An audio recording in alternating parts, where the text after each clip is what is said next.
मैं हूं विवेक, मेरे साथ हैं सोनल और हम अगले आधे घंटे तक आपको ताजा खबरें और उससे जुड़े अपडेट्स बताएंगे। सबसे पहली खबर जानिए एमयू से। एमयू यानी अलीगढ़ मुस्लिम यूनिवर्सिटी में एक बार फिर से विवादों में आ गई है और विवाद की वजह बना है एएमयू का एक वीडियो जो तेजी से वायरल हो रहा है, जिस पर विवाद खड़ा हो गया है। क्या है वीडियो में?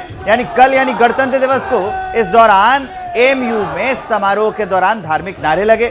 यहां तिरंगा फहराए जाने के बाद अल्लाहू अकबर के नारे लगाए गए। अब वही वीडियो वायरल है जिसकी वजह से विवाद बन गया है। ये जो वीडियो हम आपको दिखा रहे हैं ये अलीगढ़ मुस्लिम यूनिवर्सिटी का है। कल गणतंत्र दिवस समारोह मनाया जा रहा था, उसी दौरान अल्लाहू अकबर के नारे लगे हैं और वही नारे का वीडियो वायरल है जिसकी वजह से अलीगढ़ मुस्लिम यूनिवर्सिटी अब विवादों में आ गई। मुस्लिम विश्वविद्यालय के कैंपस के अंदर जिस कार्यक्रम में वाइस चांसलर स्वयं उपस्थित थे, अलीगढ़ मुस्लिम विश्वविद्यालय के 74वें गणतंत्र दिवस का जो कार्यक्रम चल रहा था, उस कार्यक्रम में छात्रों के समूह द्वारा नारे तकबीर अल्लाहू अकबर के नारे लगाए गए। यह एक जंग का नारा है, एक धार्मिक नारा है और कहीं ना कहीं एक रेडिकल सोच को प्रदर्शित करता है।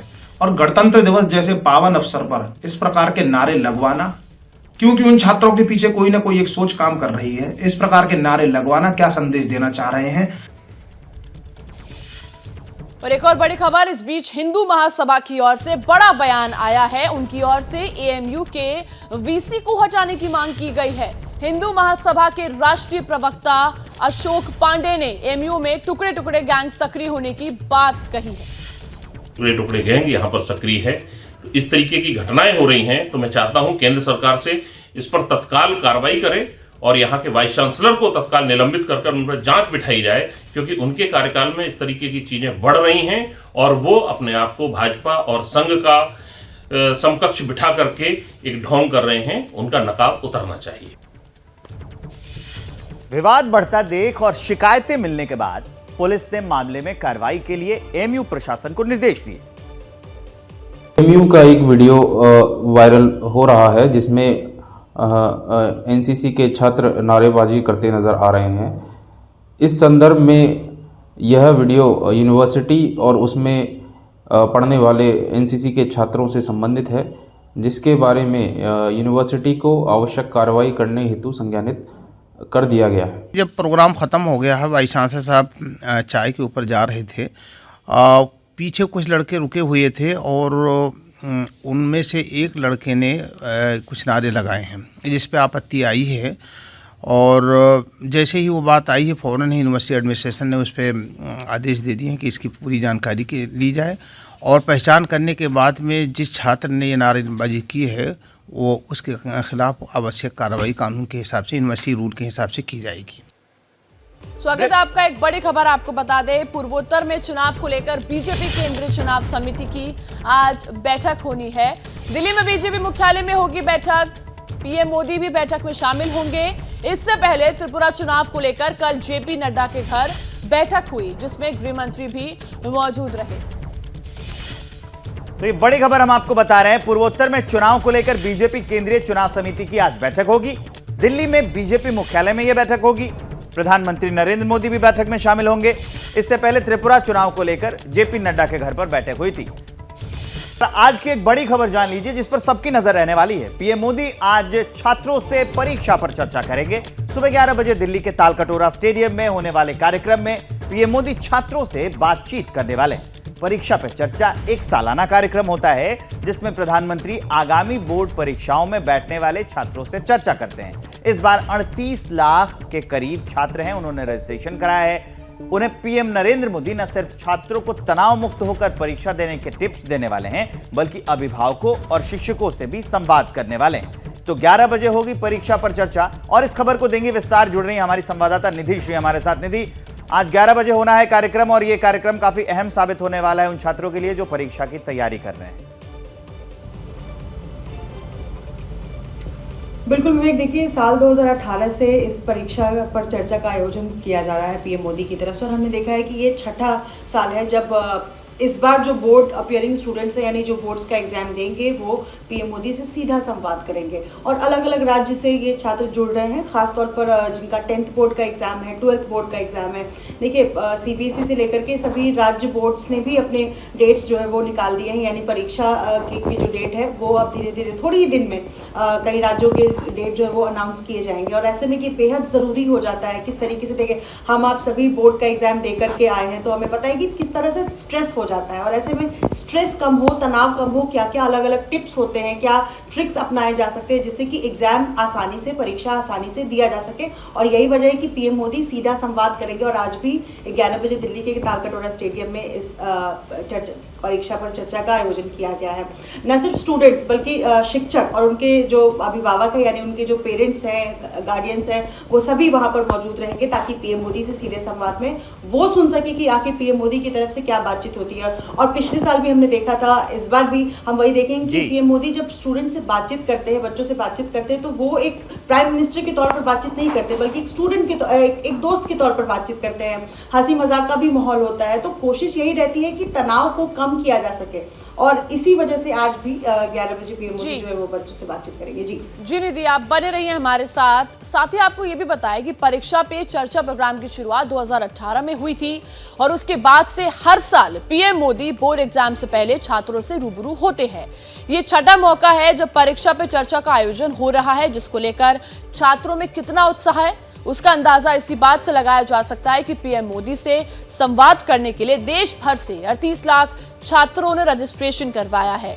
ये पिछले साल की तुलना में बेहद कम से कम है और 15 लाख अधिक है, जिनसे पीएम स्ट्रेच मैनेजमेंट के साथ साथ स्वास्थ्य और फिट कैसे रहे और करियर सिलेक्शन कैसे तमाम मुद्दों पर भी बात करेंगे।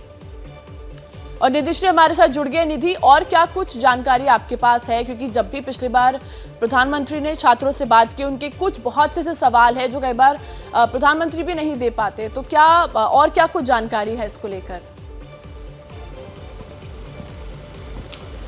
जी बिल्कुल, देखिए बच्चों का सवाल जो है वो आज 11 बजे ही पता चलेगा, लेकिन पीएम मोदी की तरफ से कोशिश यही रहती है कि जितने बच्चे जो सवाल करते हैं, क्योंकि कई बार उनके सवाल इस वजह से भी होते हैं कि क्या एग्ज़ाम को लेकर के न सिर्फ स्ट्रेस हो बल्कि करियर मैनेजमेंट में किस तरीके से आसान रहे। और पीएम मोदी ने पिछली बार भी कहा था कि कसौटी होता है, आमतौर पर एग्जाम का मतलब कसौटी माना जाता है। पेरेंट्स की तरफ से भी कई बार इस तरह रहता है कि बच्चा किसी तरीके से ज़्यादा से ज़्यादा मार्क्स जो है वो स्कोर करे, लेकिन सिर्फ कसौटी मान करके बच्चे जो है वो एग्जाम ना दे बल्कि इसको त्योहार की तरह मनाएं। तो पीएम मोदी की तरफ से अलग अलग तरीके से बच्चों को समझाए जाते हैं ताकि उनके लिए एग्जाम जो है वो आसान हो। इस बार भी ऐसे छात्रों के लिए, शिक्षकों और अभिभावकों के लिए विनिधि काफी यूजफुल रहने वाला है। खबरों में आगे बढ़ते हैं, अब बागेश्वर बाबा से जुड़ी खबरों का रुख करते हैं और वो बताते हैं आपको बागेश्वर बाबा के हिंदू राष्ट्र वाले बयान पर घमासान जारी है। ऑल इंडिया मुस्लिम जमात के राष्ट्रीय अध्यक्ष हैं मौलाना शहाबुद्दीन रिजवी। उन्होंने कहा है कि हिंदुस्तान कभी भी हिंदू राष्ट्र नहीं बन सकता। बागेश्वर बाबा देश में नफरत फैला रहे हैं। मुसलमानों को बागेश्वर बाबा से तकलीफ है, देश के मुसलमानों को बागेश्वर बाबा परेशान कर रहे हैं। ये बड़ा बयान हम आपको बता रहे हैं। बागेश्वर धाम सरकार जो है बागेश्वर बाबा उन पर उनके दिए बयान पर अब घमासान जारी हो गया है। ऑल इंडिया मुस्लिम जमात के अध्यक्ष का कहना है कि मुस्लिमों को बागेश्वर बाबा से परेशानी।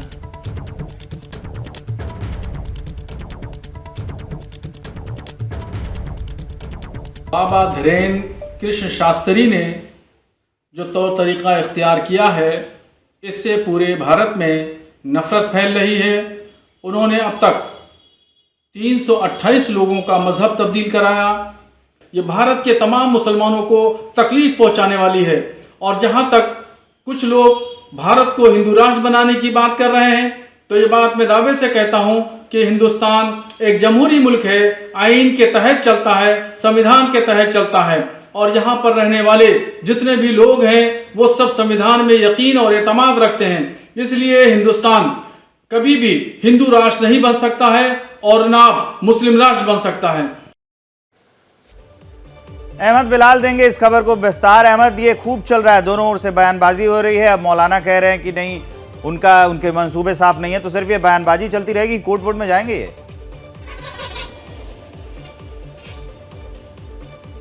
देखिए विवेक, लगता तो नहीं कि, हालांकि उन्होंने धमकी जरूर दी है कि अगर छत्तीसगढ़ सरकार जो है अगर बाबा बागेश्वर धाम के खिलाफ जो है कोई कार्रवाई नहीं करती है तो वो कोर्ट जाएंगे, लेकिन ऐसा जो है प्रतीत नहीं होता है, क्योंकि इस तरीके की बयानबाजी जो है वो जो ऑल इंडिया मुस्लिम जमात के राष्ट्रीय अध्यक्ष हैं वो करते आए हैं। और ये इस बात को भी समझना जरूरी है कि जो संगठन है वो ज्यादा पुराना नहीं है। सितंबर 2022 में इसका गठन हुआ था और वो राष्ट्रीय अध्यक्ष जो है वो इसके चुने गए थे, और लगातार जो है वो मीडिया में इस तरीके की बयानबाजी जो है वो हर मुद्दे को लेकर के बयानबाजी जो है वो करते रहते हैं ताकि वो जो है वो सुर्खियां बटोरते रहें। लेकिन वो कौन से मुसलमानों की बात कर रहे हैं वो समझ से परे है, क्योंकि अगर आप ये देखें जिस तरीके की बात उन्होंने कही है कि धीरेन्द्र शास्त्री के बयान से जो है मुसलमानों में गुस्सा है और मुसलमान धर्म को जो है, इस्लाम धर्म को जो है वो कमजोर करने की बात कह रहे हैं, तो जाहिर सी बात है कि किसी एक व्यक्ति के बयान से जो है कोई धर्म जो है वो कमजोर नहीं हो जाता। लेकिन ये जो है ये सिर्फ एक धमकी जो है वो लग रही है। अगर उनको ज्यादा परेशानी है तो वो FIR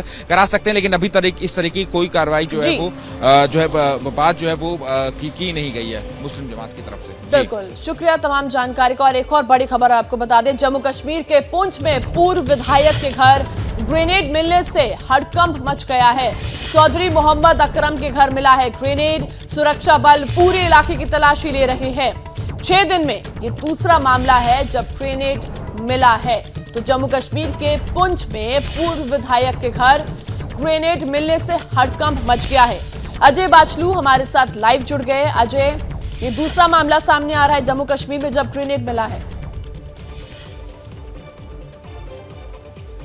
जी बिल्कुल, ये दूसरा मामला है। पिछले 6 दिन में जब ये ग्रेनेड मिला है, चौधरी मोहम्मद अकरम के बेटे जो हैं शौकत, उनसे मेरी बात हुई है। उन्होंने कहा कि वो किसी के घर संवेदनाएं व्यक्त करने गए थे जब उन्हें फोन आया कि उनके घर पर कल जो है दूसरा ग्रेनेड मिला है। और लगातार पिछला जो 6 दिन पहले, पिछले शुक्रवार की बात है कि जब उनके घर पे ग्रेनेड ब्लास्ट हुआ था, और लगातार तब से डर और खौफ का माहौल न केवल इस परिवार में बल्कि आसपास के लोगों में भी है। और अब ये दूसरा मामला है जिसको लेकर अब सुरक्षा एजेंसियां जो है वो सक्रिय हो गई हैं। न केवल पुंछ पुलिस बल्कि सेना भी वहां पर लगातार पहुंची और लगातार अब इस बात की जांच हो रही है कि चौधरी मोहम्मद अकरम के घर पर जो ये दूसरी बार ग्रेनेड मिला है और इसके पीछे की साजिश क्या है, क्या ये कोई साजिश है, ये आतंकी एंगल है, इस बात की अब जो है लगातार सुरक्षा एजेंसियां जांच कर रही हैं। सुरक्षा एजेंसियां चौधरी मोहम्मद अकरम के घर पहुंची हैं और लगातार वहां पर सर्च ऑपरेशन जो है वो चलाया जा रहा है ताकि इस बात का पता लगाया जाए कि ये आखिर मामला क्या है, क्या ये किसी आतंक से जुड़ा हुआ है या सिर्फ महज उनको डराने के लिए ये सब किया जा रहा है। तो इस बात की अभी जांच चल रही है। जी ठीक है, जय, आप हमारे साथ जुड़े, जानकारी दी इसके लिए बहुत बहुत धन्यवाद। कोई अपडेट हो तो दोबारा आपके पास आएंगे। अब खबरों में आगे बढ़ते हैं। राहुल गांधी की भारत जोड़ो यात्रा आज कश्मीर में दाखिल होगी। बनिहाल से आज फिर यात्रा शुरू होगी। लैंडस्लाइड की वजह से एक दिन के लिए यात्रा रोकी गई थी। 30 जनवरी को श्रीनगर में एक रैली के बाद यात्रा का समापन भी होना है। अब राहुल गांधी की भारत जोड़ो यात्रा समापन के कगार पर है। 30 जनवरी को इस यात्रा का समापन हो जाएगा। आज कश्मीर में दाखिल होगी। बनिहाल से आज की यात्रा शुरू होने वाली है। आपको बता दें कि 7 सितंबर से राहुल गांधी की भारत जोड़ो यात्रा शुरू हुई थी और अभी तक लगातार जारी है। बीच में एक दिन के लैंडस्लाइड की वजह से एक दिन के लिए यात्रा रोकी गई थी और अब 30 जनवरी को श्रीनगर में एक रैली के बाद इस यात्रा का समापन होगा। राहुल गांधी सबसे ऊंचा ध्वज फहराने वाले हैं। और एक और बड़ी खबर आपको बता दें, एलजी और केजरीवाल सरकार में फिर टकराव हो गया है। आज शाम 4 बजे एलजी ने बैठक बुलाई थी। बैठक से पहले केजरीवाल ने एलजी को जवाब भेजा। पंजाब दौरे के चलते बैठक में नहीं जाएंगे केजरीवाल। उन्होंने बैठक की तारीख बदलने की गुजारिश की है। तो दीपक हमारे साथ लाइव जुड़ गए। दीपक, क्या कुछ अपडेट? देखिए, पूरा मामला 16 जनवरी से शुरू हुआ जब दिल्ली में विधानसभा का सत्र चला था। अरविंद केजरीवाल अपने पूरे विधायकों और कैबिनेट के साथ मार्च करते हुए एलजी के घर तक गए थे और कहा कि वो उनसे मिलना चाहते हैं। हालांकि तब एलजी ने कहा कि एकदम से वो आए हैं, वो मिल नहीं सकते हैं। फिर अगले दिन अरविंद केजरीवाल ने चिट्ठी लिखी और कहा कि आप हमें समय दे दीजिए, हम आपसे 1 बजे दोपहर को मिलना चाहते हैं। अगले दिन फिर भी एलजी ने उनको समय नहीं दिया, जिसके बाद अरविंद केजरीवाल और पूरी कैबिनेट ने और उनके विधायकों ने बड़े आरोप लगाए कि एलजी मुलाकात नहीं करना चाहते हैं, क्योंकि अरविंद केजरीवाल जो हैं वो अपने टीचर्स को फिनलैंड ट्रेनिंग के लिए भेजना चाहते हैं, जिसको एलजी ने रोका हुआ है। उसके अलावा कई सारे मामले हैं जिन पर एलजी के साथ बातचीत होनी चाहिए, लेकिन उसके बावजूद भी समय नहीं मिला। लेकिन अब जब कल एलजी ने कहा कि वो अपने 10 विधायक और पूरी कैबिनेट के साथ मुलाकात के लिए आ सकते हैं, तो अरविंद केजरीवाल ने कहा कि उनका एक कार्यक्रम पहले से ही तय है, जिसमें वो आज 400 मोहल्ला क्लिनिक को पंजाब में उद्घाटन करने जा रहे हैं, और इस वजह से वो आज नहीं आ पाएंगे। इसलिए वो एलजी से इस बात की मांग करते रहे कि उनको एक नया समय दिया जाए, ताकि वो समय पर पहले से ही वहां पर पहुंचने की कोशिश करें। तो फिलहाल अरविंद केजरीवाल की तरफ से कहा गया है कि एक नया समय एलजी उनको दें, ताकि वो अपने विधायक और अपने मंत्रिमंडल के साथ पहुँच सकें। लेकिन अभी तक उपराज्यपाल की तरफ से कोई नया समय नहीं मिल पाया है। ठीक है दीपक, बहुत बहुत धन्यवाद आपका। खबरों में आगे बढ़ेंगे। दिल्ली के सीएम अरविंद केजरीवाल आज पंजाब के दौरे पर जाएंगे। अमृतसर में केजरीवाल मोहल्ला क्लिनिक की शुरुआत करने वाले हैं। 400 मोहल्ला क्लिनिक की शुरुआत होने वाली है पंजाब में। पंजाब दौरे पर पहुंचने वाले हैं अरविंद केजरीवाल, दिल्ली के सीएम, क्योंकि अमृतसर में केजरीवाल मोहल्ला क्लिनिक की शुरुआत करेंगे। उनकी संख्या 400 होगी। 400 मोहल्ला क्लिनिक की शुरुआत होने वाली है पंजाब में, और उसी के उद्घाटन में आज दिल्ली के सीएम अरविंद केजरीवाल पंजाब पहुंचने वाले हैं। ये बड़ी जानकारी हम आपको दे रहे हैं कि 400 मोहल्ला क्लिनिक की शुरुआत होनी है, और उसी के लिए अमृतसर जाने वाले हैं अरविंद केजरीवाल। वहीं पर कार्यक्रम का उद्घाटन होगा। 400 मोहल्ला क्लिनिक खोले जाएंगे पंजाब।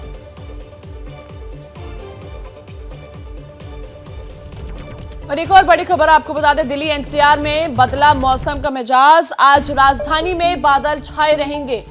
29 जनवरी को दिल्ली एनसीआर में बूंदाबांदी हो सकती है। गुरुवार को दिल्ली का न्यूनतम तापमान करीब 13 डिग्री दर्ज किया गया। तो इस वक्त की बड़ी खबर, दिल्ली एनसीआर में मौसम का मिजाज बदला। आज राजधानी में बादल छाए रहेंगे। 29 जनवरी को दिल्ली एनसीआर में बूंदाबांदी हो सकती है। तो गुरुवार को दिल्ली का जो न्यूनतम तापमान है वो करीब 13 डिग्री दर्ज किया गया है। तो यानी पारा गिर रहा है, बढ़ रहा है। और दिव्यांकर हमारे साथ लाइव जुड़ गए। दिव्यांकर, क्या कुछ अपडेट्स, क्योंकि मौसम बदल रहा है जिससे लोगों को भी खासी दिक्कतें हो रही है। लोग बीमार भी पड़ रहे हैं ठंड की वजह से, फिर बदलते मौसम की वजह से। जी बिल्कुल सोनल, देखिए सर्द हवाएं चल रही हैं और इसके साथ साथ दिन भर जो आसमान में बादल भी छाए रह रहे हैं, जिसके चलते एक बार फिर से दिल्ली में ठंड की दस्तक फिर से हो गई है। और फिलहाल की बात करें तो हम अक्षरधाम के फ्लाईओवर के पास मौजूद हैं। तस्वीरें दिखाना चाहेंगे कि विजिबिलिटी काफ़ी बेहतर है।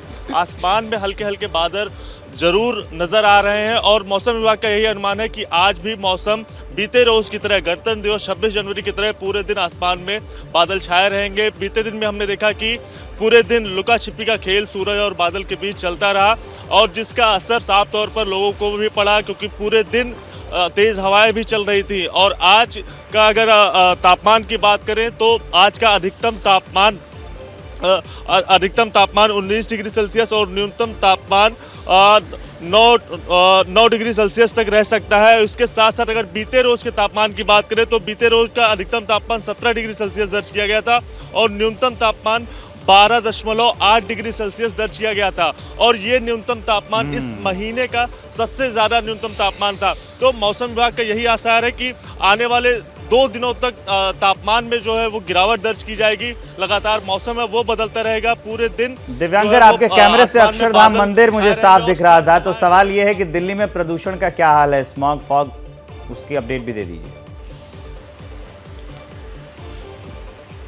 जी बिल्कुल, देखिए हवाएं चल रही हैं तो इससे जो लगातार जो वायु की गुणवत्ता की स्थिति है उसमें थोड़ा बहुत जो हवाओं की स्थिति है वो बहुत ज़्यादा ख़राब रहती थी, लेकिन इसमें थोड़ा बहुत सुधार देखने को मिला है। अभी की अगर बात करूं तो भारत सरकार के सफ़र इंडिया ऐप के मुताबिक आपको दिखाना चाहूँगा कि जो अभी की एयर क्वालिटी इंडेक्स है वो तकरीबन 300 के आसपास बना हुआ है, यानी कि अभी भी दिल्ली की जो हवा है वो ख़राब स्थिति में बनी हुई है। देख सकते हैं कि AQI का जो इंडेक्स है वो 276 पर है। तो ये हवाएं भी वो लगातार लोगों को परेशान कर रही हैं। एक तरफ जो सर्द हवाओं से लोग जो बाहर निकल रहे हैं वो जूझ रहे हैं, दूसरी तरफ जब सांस लेने में भी ये हवाएं लोगों को काफ़ी ज़्यादा परेशान कर रही हैं। विजिबिलिटी भले ही बेहतर हुई है, गाड़ियाँ अपनी रफ्तार से चल रही हैं, लेकिन ये हवाएं लगातार लोगों को परेशान करेंगी और आने वाले 2 दिनों तक लगातार ऐसा ही तापमान बने रहने के आसार मौसम विभाग की ओर से बताए गए हैं। और आने वाली 29 तारीख को एक नया पश्चिमी विक्षोभ सक्रिय होगा, जिसके बाद फिर से दिल्ली में एक बार फिर से हल्की हल्की बारिश होगी और जिससे लोगों को काफी ज्यादा परेशान होना पड़ेगा। ठीक है दिगंकर, जानकारी दी आपने, इसके लिए बहुत बहुत धन्यवाद। और अब दर्शकों को बता दें कि हमारे साथ फिलहाल इतना ही। जैसे ही घड़ी का काटा दोपहर 2:30 पे आए, बबीता जी का दिल सास बहू साजिश के लिए मचल जाए। और ये है इनकी बहू, पूरे दिन ऑफिस की टेंशन हो जाए गॉन जब ये करें अपना फेवरेट शो फ्री टाइम पे ऑन। इनकी तरह आप भी देखिए अपना फेवरेट शो अपने टाइम पर और डाउनलोड कीजिए ABP लाइव ऐप अपने स्मार्ट टीवी पर।